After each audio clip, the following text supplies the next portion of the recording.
합니다. 네.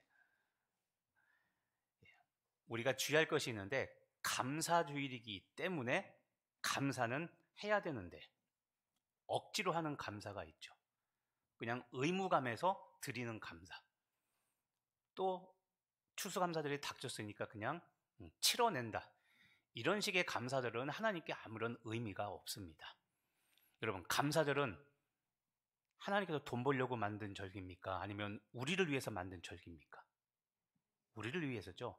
절기는 물론 하나님께서 영광 받으시지만 하나님은 우리를 통해서 궁극적으로는 우리에게 은혜 주시기 위해서 하나님께서 절기를 정한 것인지 뭔가 하나님이 누리려고 하는 것은 분명히 아닙니다.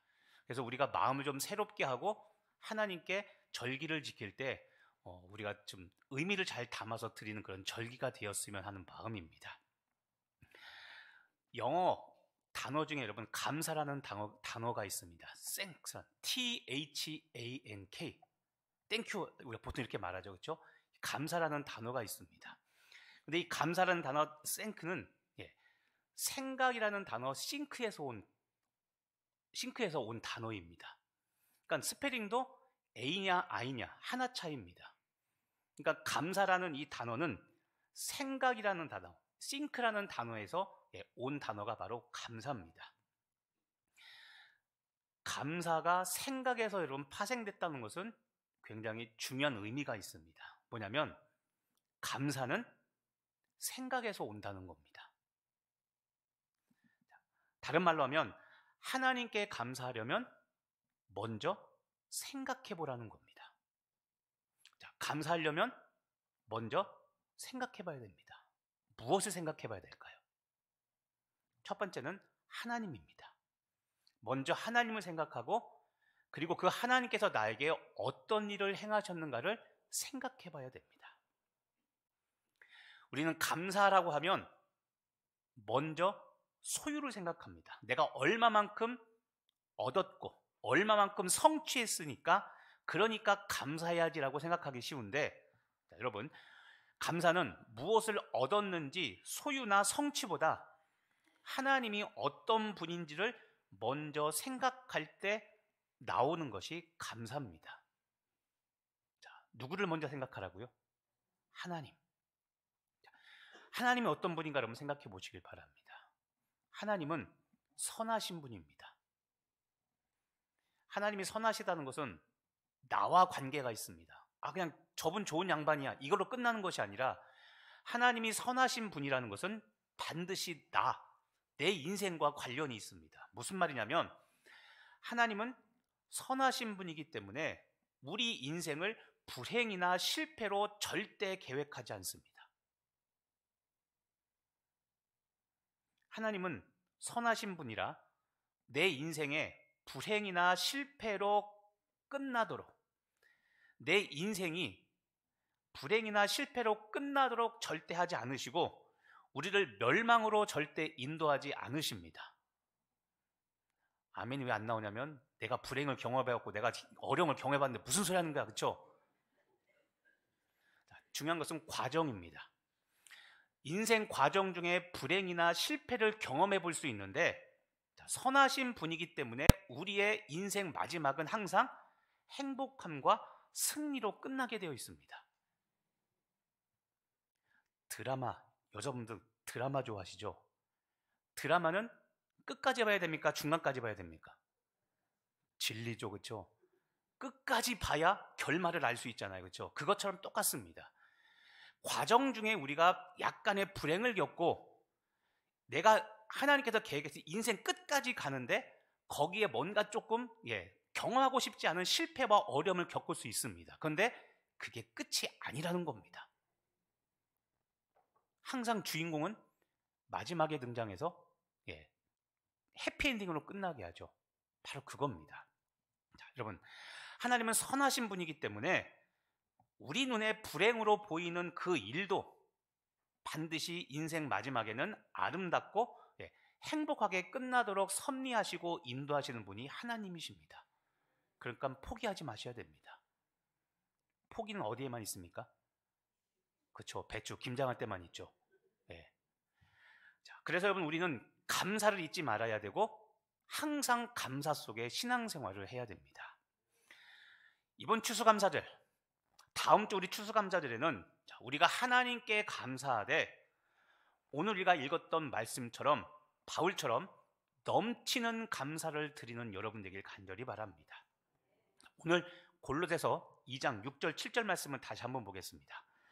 그러므로 너희가 그리스도 예수를 주로 받았으니 그 안에서 행하되 그 안에 뿌리를 박으며 세움을 받아 교훈을 받은 대로 믿음에 굳게 서서, 자, 마지막 구절이 중요합니다. 감사함을 어떻게 하라? 넘치게 하라. 그냥 감사하라가 아니라 감사를 하되 넘치게. 넘친다는 말은 여러분 성령 충만도 마찬가지입니다. 충만은 가득 찬 게 아니라 차서 넘치는 것을 성령 충만이라는 이 단어의 원래 헬라 의미가 그렇습니다. 오버플로잉, 영어로 흘러 넘치는 겁니다. 가득 찬 게 아니라 양동이나 컵에 물이 콸콸콸 차고 넘치는 거. 그런데 여기서도 감사를 어떻게 하라고요? 넘치게 하라. 골로새서 말씀인데요, 주목할 게 있습니다. 골로새서의 특징 중에 하나는 바울이 썼는데, 바울이 이 골로새서에서 정말 감사를 많이 언급하고 있다는 겁니다. 골로새서는 4장밖에 안 됩니다. 짧습니다. 양도 많지 않습니다. 근데 감사라는 단어가 구절이 7번 나옵니다. 그럼 적어도 한 장에 2번 정도는 바울이 감사라는 명령과 권면을 하고 있다는 것이죠. 바울은 감사를 굉장히 많이 강조하고 있는데, 그러면 여러분, 바울이 지금 좋은 환경에 있기 때문에 넘치는 감사를 하라고 우리에게 말하고 있을까요? 바울이 지금 어떤 상황에 있을까요? 아이러니하게도 골로새서는 옥중서신입니다. 옥중서신. 어디에서 쓴 글일까요? 그쪽, 감옥에서 쓴 편지. 감옥에서 쓴, 골로새 교회를 향하여 쓴 편지가 골로새서입니다. 바울은 지금 여러분 차디찬 로마 감옥 바닥에서 하나님께 풍성한 감사를 드리고 있고, 그리고 이 글을 읽는 골로새 교회와 성도들에게, 야, 너희도 감사를 하는데 적당히 하는 게 아니라 풍성하게 하라고 지금 권면하고 있는 겁니다. 차디찬 감옥에서, 자유인도 아닌 억압된, 수감된 상태에서, 다시 말하면 감사할 수 없는 상황과 언제 죽을지를 모르는, 언제 끌려가 사형당할지 모르는 이 죽음의 환경에서 넘치는 감사를 드린 것, 풍성한 감사를 드린 것, 이것이 지금 바울의 감사입니다. 우리 사랑하는 성도 여러분, 바울이 로마 감옥에서 드린 이 역설적인 감사가 올해 추수감사절의 우리의 감사가 되시길 바랍니다. 우리가 드려야 될 감사가 바로 이런 감사입니다. 오늘 저는 여러분에게 믿음의 사람 3명을 소개할 겁니다. 이 성숙한 믿음의 사람이 어떻게 감사를 드리는가, 오늘 3명을 통해서 우리가 드려야 될 감사의 모습을 한번 보시기를 바랍니다. 자, 첫 번째는 바울입니다. 바울은 위대한 사도죠. 부러울 거 없는 사람입니다. 우리가 다 부러워할 만한 스펙을 가진 사람입니다. 그런데 바울에게도 감추고 싶은, 드러내고 싶지 않은 인생의 어두운 그늘 하나가 있습니다. 무엇이냐면 스스로 말한, 가시라고 말한 질병입니다. 바울은 그 질병 때문에 건강이 안 좋습니다. 그 질병이 건강을 해치고 그 질병 때문에 복음전도 사역에도 방해가 됩니다. 그래서 하나님께 3번이나 기도합니다. 질병을 고쳐달라고. 자, 여러분 한번 생각해 보겠습니다. 바울이, 위대한 이 바울이 복음을 전하는데 건강이 조금만 더 좋았다면 더 많은 사람에게 복음을 전하고 더 멀리 가서 복음을 전할 텐데, 자, 건강이 좋지 않습니다. 그래서 바울이 기도합니다. 하나님, 제발 내 육체의 가시, 질병을 고쳐주십시오 라고 기도했는데, 성경에 보니까 3번이나 그렇게 질병을 고쳐달라고 기도했습니다. 바울이 오래 살게 해달라고 기도했을까요? 아닙니다. 자기 자신을 위해서가 아니라 하나님을 위해서 복음 전파하는 삶을 살겠으니까 제발 내 질병 좀 고쳐주십시오라고 3번 간곡하게 기도했는데 하나님은 거절하셨습니다. 하나님께서 거절하시면서 이렇게 말씀하십니다. 고린도후서 12장 9절입니다. 내 은혜가 내게 족하다. 은혜라고 말한 것을 여러분 주목해서 보십시오. 하나님이 나의 은혜가 너한테 풍족하다라고 이야기합니다. 바울은 지금 육체의 질병이 낫지 않은 것이 은혜가 아니라고 생각하는데 하나님은 낫지 않은 것, 여전히 질병 속에 살아가는 것, 그것을 뭐라고 말씀하십니까? 은혜. 어떤 은혜요? 족한 은혜라고 말씀하십니다.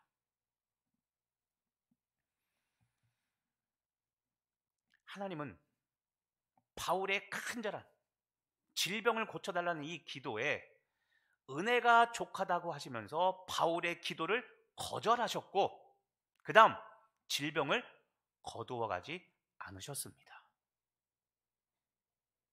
여러분은 이 상황을 어떻게 수용하시겠습니까? 이 말씀을. 우리가 반드시 짚고 넘어가야 될 것이 있습니다. 우리 중에도 분명히 질병이 있습니다. 노안으로 생긴 것도 있고 사고로 인해 생긴 질병이 있습니다. 그리고 선천적으로 생긴 질병이 있고 후천적으로 생긴 질병이 있습니다. 질병은 우리 인생의 걸림돌이고 없으면 좋겠습니다 라고 우린 다 생각합니다. 틀리지 않죠. 첫 번째는 그 질병을 고쳐달라고 기도하시길 바랍니다. 우리 교단 사중복음 중에 중요한 신유가 있죠. 디바인 힐링. 하나님께서 고치십니다. 하나님의 치유. 그런데 여러분, 질병 고쳐지지 않으면 어떡할 겁니까? 바울처럼 3번 간절히 기도했는데. 오늘 기억해야 됩니다. 기도 응답을 거절하셨죠. 거절이 은혜입니다. 수용하기 싫고 용납하기 싫고 아멘하기 싫지만 하나님은 뭐라고 말씀하셨습니까? 고쳐지지 않는 것을 은혜라 말씀하셨습니다. 어떤 은혜요? 족한 은혜.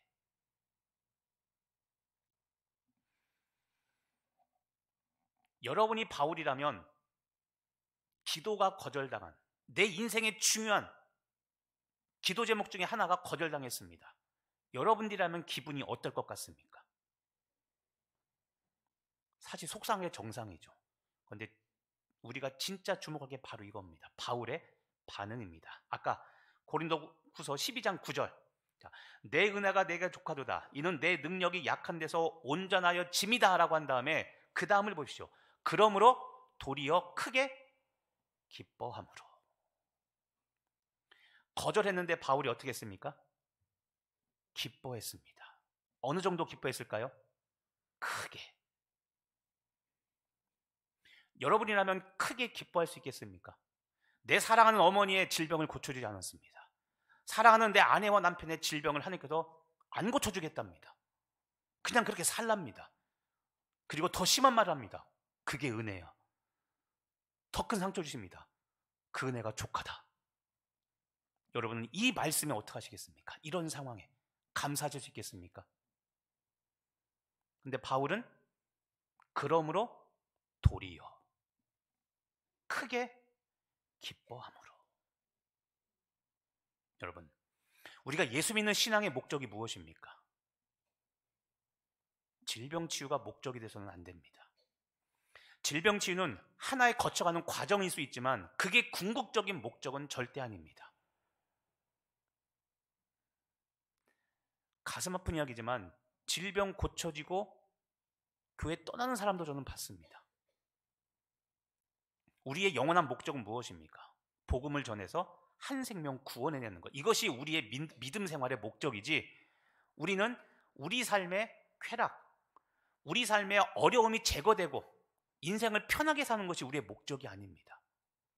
질병은 있으나 그럼에도 불구하고 거절당해도, 고쳐지지 않아도,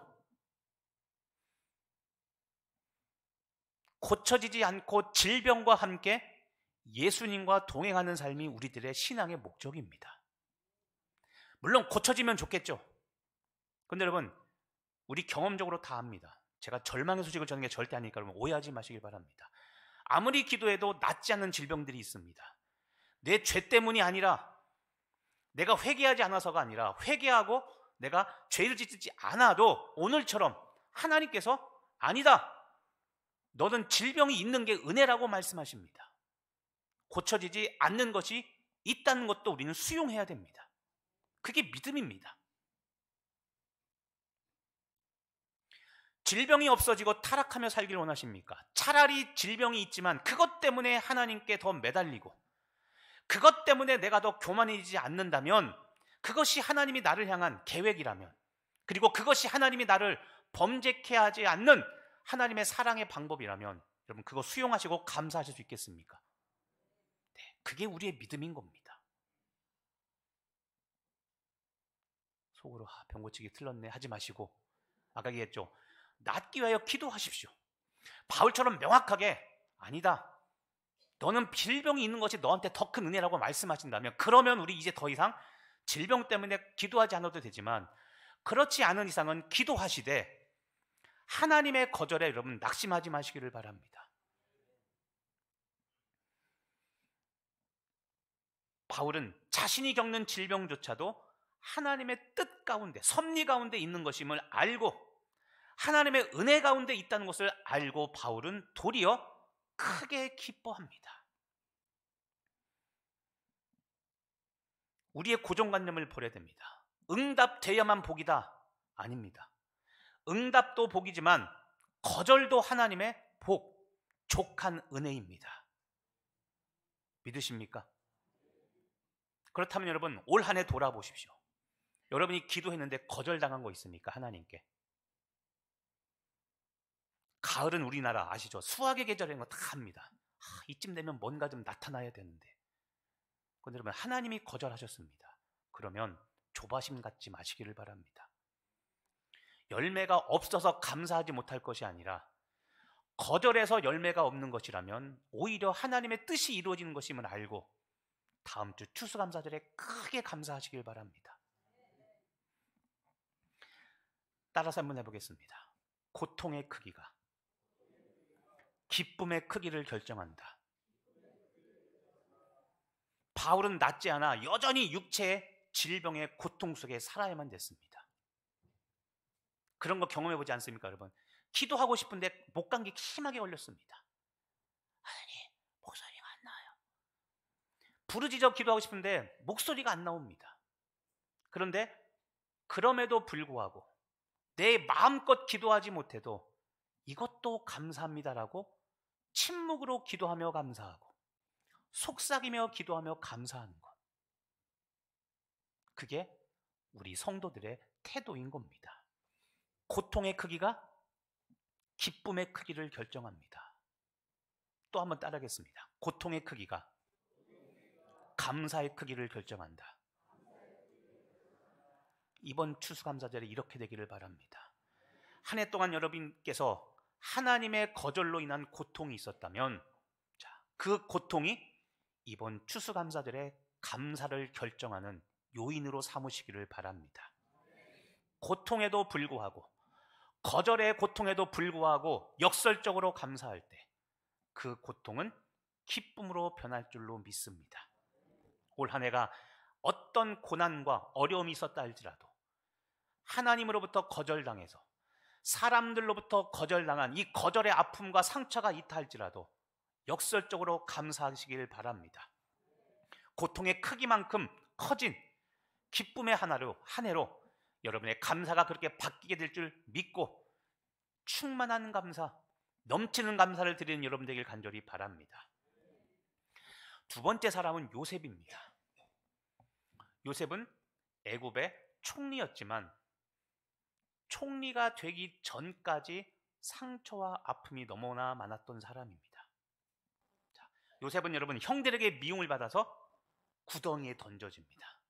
그리고 곧 애굽 상인들에게 팔려 이집트로 끌려가죠. 노예로 팔려갑니다. 노예. 색동옷을 입었던 요셉이 이제는 노예복, 때로는 노예이기 때문에 옷도 걸치지 못한 채 팔려갑니다. 요셉의 상처와 아픔 중에 중요한 것은 형제들로부터 버림받았다는 겁니다. 형제는 다 누굽니까? 가족이죠. 가장 의지하고 믿었던 가족에게 가장 큰 상처를 받았습니다.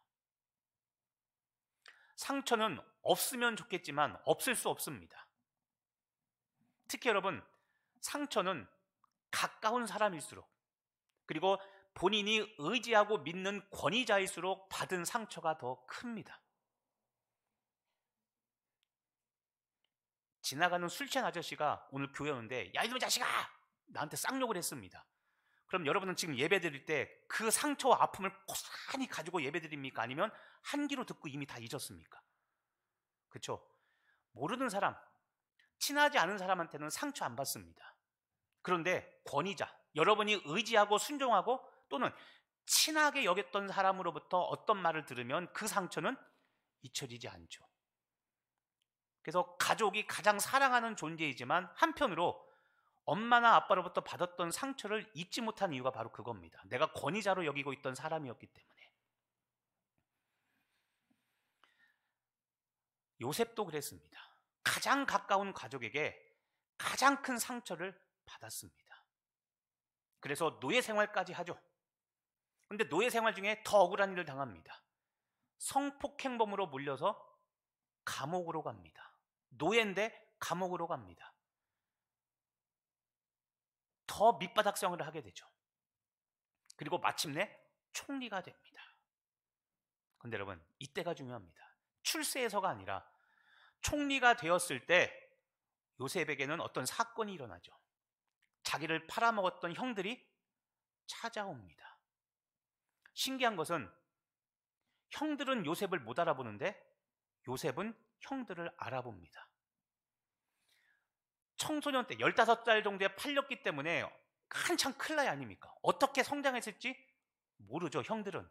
그런데 형들이 이미 다 컸기 때문에 요셉은 이미 성장한 형들의 모습을 기억하고 있습니다. 이게 하나님의 오묘한 섭리입니다. 총리가 되고 나서 형들이 구걸하러 오죠. 가나안에 7년 흉년이 들어서 식량을 구하러 옵니다. 그런데 예비하고 있었죠. 요셉은 그것을 이미 알고. 자, 형들을 보는 순간 요셉에게 갑자기 깨달음이 임합니다. 이전까지는 몰랐던 깨달음. 창세기 45장 5절 말씀입니다. 하나님이 생명을 구원하시려고 나를 당신들보다 먼저 보내셨나이다. 자, 이게 노예 생활할 때, 감옥 생활할 때 깨달아진 게 아니라 언제 깨달아진 겁니까? 총리가 되어서 형들이 자기 앞에 온 것을 보고 본 순간 요셉에게 먼저 어떤 생각이 들었을까요? 이것들 봐라. 나를 팔아먹었던 것들을 그냥 통째로 하나님께서 세트로 갖다 주시네. 너희들 죽어봐라. 이게 아니라 이때 어떤 생각을, 어떤 깨달음을 얻습니까? 하나님이 생명을 구원하시려고. 자신이 팔렸던 사건이, 그래서 받았던 상처와 아픔이 자기는 개인 산 줄 알았더니 그게 아니라 하나님의 구원 계획이 거기 있었다는 것을 깨닫는 겁니다. 그래서 여러분, 우리가 미리 포기하고 미리 감사하지 않는 게 가장 위험한 겁니다. 하나님의 섭리는 그때그때 나타나는 것도 있지만 시간이 비로소 지나봐야 아는 것들이 있습니다. 그때는 저 사람이 그렇게 미웠는데 지나고 보니 저 사람의 저 아픔이 되는, 나를 때리는 말이 아니었다면 내가 그때 주저앉았다는 것을 그제서야 깨닫게 되죠. 형들이 자기를 팔아서 상처와 아픔을 받은 이 사건이 자기네 가족과 수많은 히브리 민족들을, 백성들을 구원하기 위한 하나님의 구원 사건임을 그제서야 알게 된 겁니다. 그래서 창세기 50장 20절에 다시 한번 이 말을 합니다. 당신들은 나를 해하려 하였으나 하나님은 그것을 선으로 바꾸사 오늘과 같이 많은 백성의 생명을 구원하게 하시려 하셨나니. 하나님은 그것을 무엇으로 바꿉니까? 선으로. 내가 보기엔 상처와 아픔인데 하나님은 그것을, 그 상처와 아픔을 선으로 바꾸셔서 많은 백성을 구원하려 하기 위함이었다는 이 고백이 요셉의 고백이었는데, 자, 이 하나님의 섭리를 깨닫는 이번 추수감사절 되길 간절히 바랍니다. 따라서 해보겠습니다. 상처의 크기가 영광의 크기를 좌우한다. 네, 믿으십니까? 올 한 해 동안 여러분이 받았던 상처가 있습니까? 사람들로부터 받았던 상처, 그리고 솔직히 하나님의 섭리라고 말은 하는데 여전히 이해되지 않아서 어떻게 저게 하나님의 역사입니까? 라고 내가 반문하는 것들이 있죠.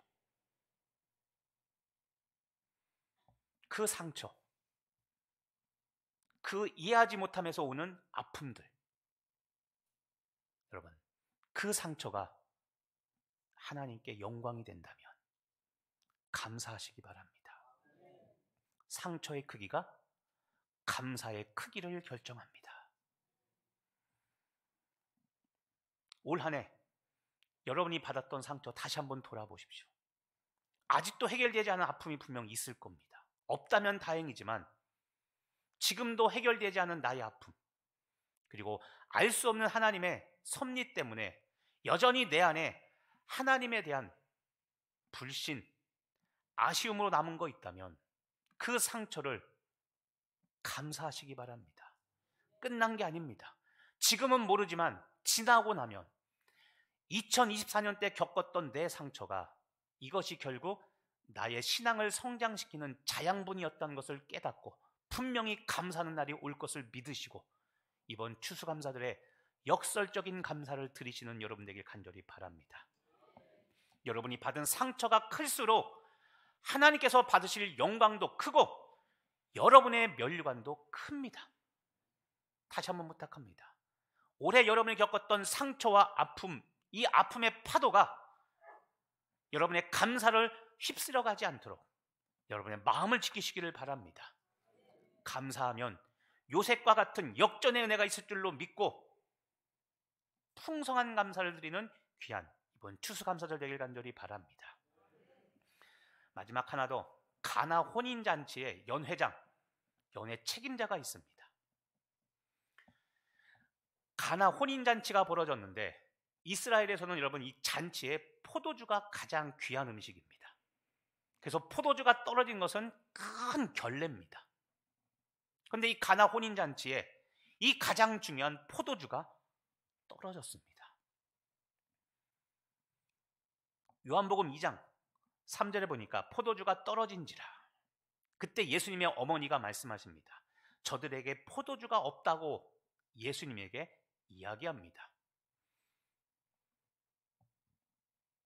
그리고 마리아가 이야기하죠. 연회장, 그 연회 책임자 매니저한테 예수가 무슨 말을 하시든지 간에 그대로 하라고 부탁을 합니다. 예수님 말씀하시죠. 돌 항아리 6개입니다. 포도주가 다 떨어진 포도주 항아리 6개를 갖다 놓으라고 이야기하자 6절에 돌 항아리 6개를 갖다 놓습니다. 자, 여러분, 6개 모든 포도주 항아리에 포도주가 바닥난 대형 사고가 발생했습니다. 그런데 중요한 게 있습니다. 대형 사고가 중요한 게 아니라 그 대형 사고가 터졌기 때문에 예수님이 개입하시게 되었고 물이 변해서 포도주로 변하는 기적이 일어나게 된 겁니다. 자, 우리도 주목해야 됩니다. 2024년 여러분의 가정에, 여러분의 사업장에, 내 자녀에게, 그리고 우리 강릉 성결교회 대형 사고가 터졌습니다. 그런데 사고가 중요한 게 아니라 그 사고 때문에 예수님이 개입하시느냐 못하느냐가 중요합니다. 마리아가 그렇게 했죠. 무슨 말씀을 하시든 간에 그대로 하라고. 그리고 6개의 돌 항아리를 이 연회장은 그대로 순종하여 갖다 뒀습니다. 자, 포도주가 떨어지는 대형 사고가 났지만 예수님의 말씀에 순종하자 6개 항아리가 가장 좋은 포도주로 채워지는 기적이 일어났습니다. 우리도 이렇게 해야 됩니다. 대형 사고냐 아니냐, 얼마나 큰 아픔이냐가 중요한 것이 아니라 그 대형 사고, 그 상처와 아픔 가운데 예수님께서 뭐라고 말씀하셨는가, 이것에 집중하고 하라고 한 것에 순종할 때, 그때 사고의 아픔은 사라지고 포도주로 인한 기쁨만 남는 겁니다. 그때 우리는 비로소 감사할 수 있는 것이죠. 따라서 해보겠습니다. 문제의 크기가 기적의 크기를 결정한다. 대형 사고일수록 하나님의 큰 기적이 나타남을 믿으시기를 바랍니다. 그러므로 우리가 할 일은 문제의 크기가 감사의 크기를 결정하기 때문에 문제를 놓고 한탄하지 마시고 지금 이 문제 앞에 주님께서 뭐라고 말씀하시는가, 그것에 집중해서 순종하는 여러분 되길 바랍니다. 그러면 그 문제로 인하여 우리는 분명히 감사하게 될 줄로 믿습니다. 올 한 해 여러분의 인생과 가정과 직장과 우리 교회에 어떤 일이, 어떤 문제가 생겼습니까? 걱정하지 마시길 바랍니다. 문제가 아무리 커도, 문제가 아무리 많아도 주님 말씀에 순종하면 큰 문제보다도 더 큰 기적이 임합니다. 그게 하나님의 섭리입니다. 하나님은 여러분이 겪는 문제보다도 더 큰 성령의 능력으로 기적을 준비하고 계심을 믿으시기를 바랍니다. 그러므로 순종하고 감사하십시오. 문제의 크기가 기적의 크기를 결정하므로 해결되지 않은 문제의 상황에서 감사를 드리시기 바랍니다. 역설적인 감사가 넘치게 하는 것, 이것이 이번 추수감사절에 우리가 마땅히 드려야 될 감사의 내용입니다. 말씀을 정리하면 여러분, 우린 하나님의 거절을 사실 경험하고 싶지 않습니다. 절망하고 싶지 않습니다. 그런데 거절과 절망, 상처와 아픔으로 하나님께서 우리를 낮추시는 이유는 낮은 곳에 은혜가 있기 때문입니다. 감사는 낮은 마음에서 시작이 됩니다. 감사는 낮은 곳에 겸손한 마음에서 피어나는 것이 감사입니다. 내 생각, 내 감정이 하나님의 뜻보다 더 위에 있으면 감사가 안 됩니다. 우리는 고난과 거절과 절망을 통해 낮아지게 됩니다. 고난과 거절과 절망의 때 우리는 비로소 그때 엎드리게 됩니다. 그래서 하나님의 은혜는 항상 낮은 곳에 임하고 그 낮은 곳에 하나님의 은혜가 깃들어 있습니다. 절대로 높은 곳에서는 하나님의 은혜가 잘 안 보입니다. 고난 중에 엎드릴 때, 환난 중에 기도 무릎을 꿇을 때 그 엎어진 자리에서 우리는 비로소 은혜를 발견하게 됩니다. 하나님의 은혜는 절망과 거절로 무릎 꿇었을 때, 그때야 비로소 보이기 시작합니다. 그래서 우리는 거절과 절망의 상황에서 감사를 드려야 됩니다. 오늘 7절 말씀을 다시 한번 보십시오. 바울이 넘치는 감사를 위해 예수님 안에서 뿌리 내리라는 말에 주목하시길 바랍니다. 7절에 보시면 그 안에 뿌리를 박으며 세움을 받아 교훈을 받은 대로 믿음에 굳게 서서 감사함을 넘치게 하라. 그 안에 뿌리를 박으며, 그 안이 어디냐면 예수 그리스도입니다. 6절에 보시면 너희가 그리스도 예수를 주로 받았으니, 자, 누구를 받았다고요? 그리스도 예수를 받았으니 그 안에서 행하되, 그 안이 어디입니까? 그리스도 예수. 그리고 7절 그 안에 뿌리를 박으며, 그 안이 어디입니까? 예수 그리스도. 예수님 안에 뿌리를 박고 그 다음 맨 마지막 감사함을 넘치게 하라. 자, 여러분, 우리가 일상에서 감사하느냐 못하느냐, 이것은 재물이 있고 없음의 문제가 아닙니다. 돈이 많고 적음의 문제가 절대 아닙니다. 감사하느냐 못하느냐는 결국 환경의 문제, 소유의 문제가 아니라 우리 마음의 문제입니다. 감사하지 않는 것, 불평하고 원망하는 것, 오늘 예수 안에서 뿌리를 내리라고 그랬죠. 왜 감사하지 못할까요? 마음의 뿌리가 병들었기 때문에 예수님께 뿌리를 내지 못한 겁니다. 마음이 병들었기 때문에. 그래서 오늘 이 시간 예수님 안에서 뿌리를 받고 여러분의 마음을 새롭게 하시기를 바랍니다. 한 해 동안 겪었던 거절, 아픔과 상처, 절망,